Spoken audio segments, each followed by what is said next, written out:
Eh bien bonjour à tous, c'est Tanpoef et aujourd'hui on se retrouve pour une nouvelle vidéo.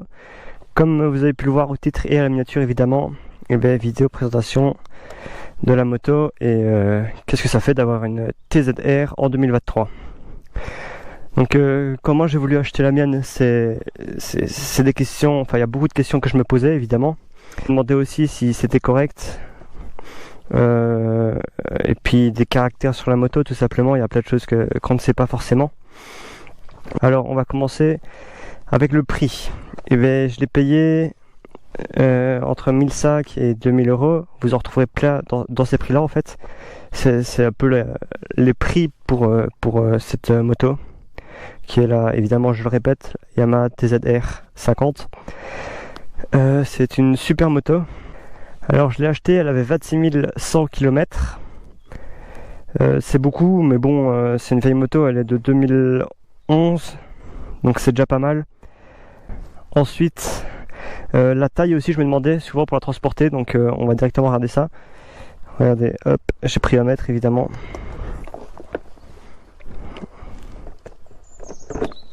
Voilà. Alors de roue à roue, en fait, normalement la moto en elle-même c'est 2,2 m, mais de roue à roue, parfois on se dit ah ouais, mais c'est peut-être plus en fait, c'est peut-être moins.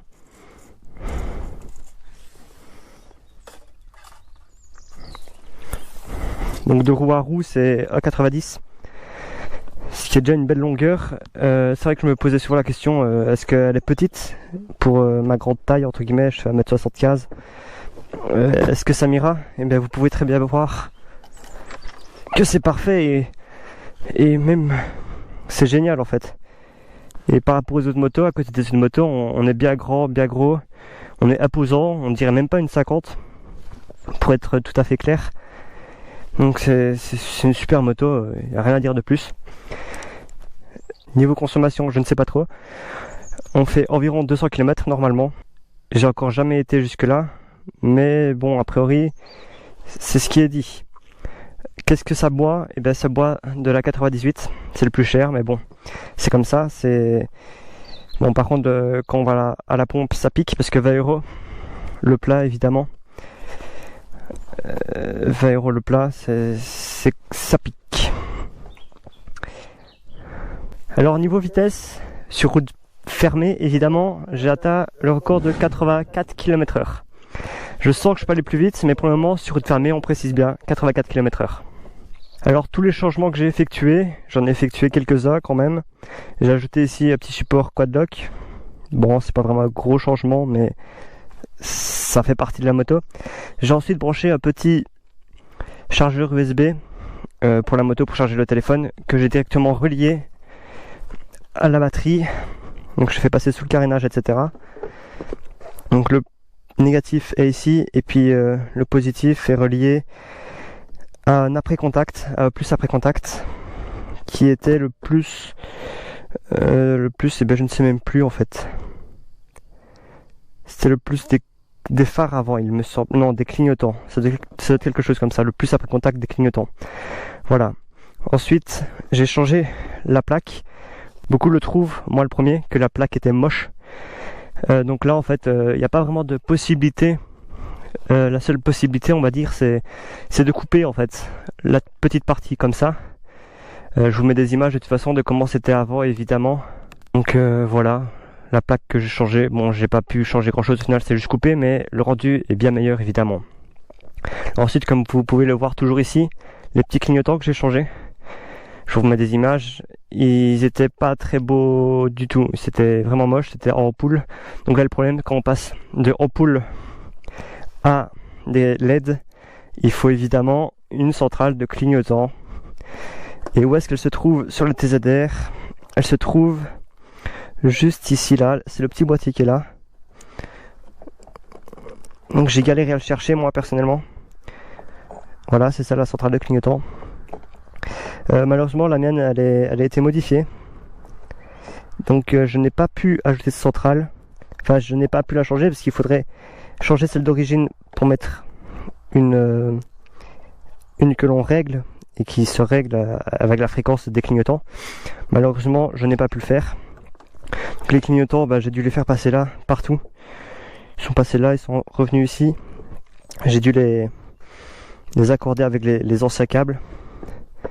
Donc voilà. Je vais vous montrer un petit peu ce que ça donne du coup les clignotants.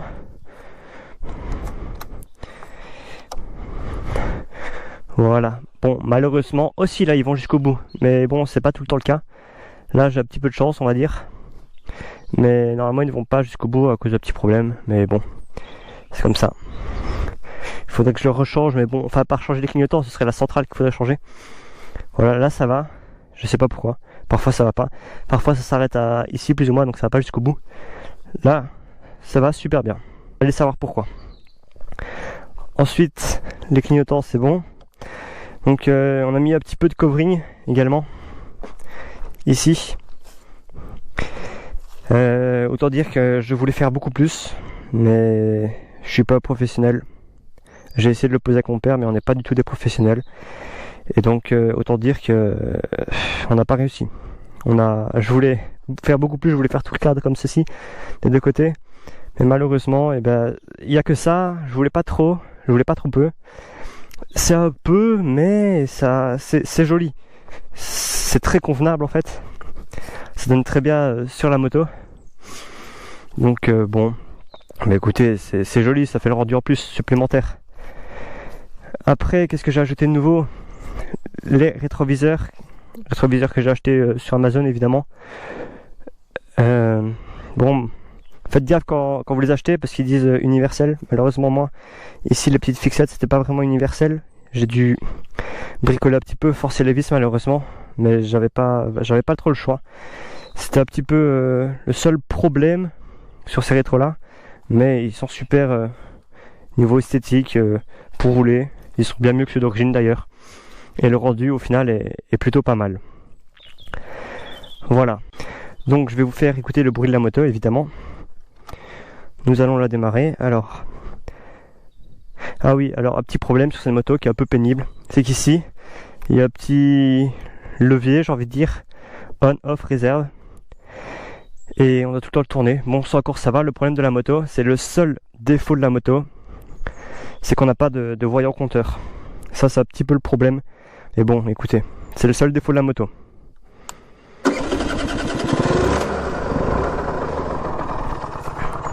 Voilà le bruit. Sans rien.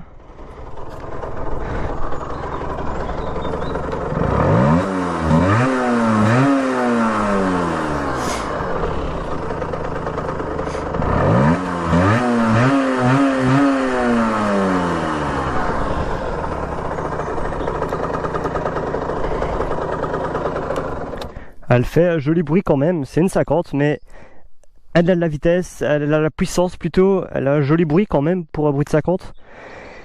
Et elle est amusante en fait, on peut tout faire, les courbes, je croyais que c'était impossible de s'amuser avec une 50, et ben je me suis trompé de A à Z. Là je peux pas dire plus, je me suis trompé, mais vraiment. Voilà. Bon, et ben voilà, c'est la fin de la vidéo, j'espère qu'elle vous aura plu. N'hésitez pas à me poser toutes vos questions en commentaire. Je pourrai y répondre sans doute, car je n'ai pas dû répondre à toutes les questions que moi je me posais quelques mois auparavant. Là ça fait 3-4 mois environ que je l'ai, donc c'est moi le propriétaire. Et puis voilà, sur ce, n'oubliez pas de vous abonner, de liker et de partager, ça me ferait plaisir. Merci et bonne fin de soirée ou de journée. C'était Ethan.f.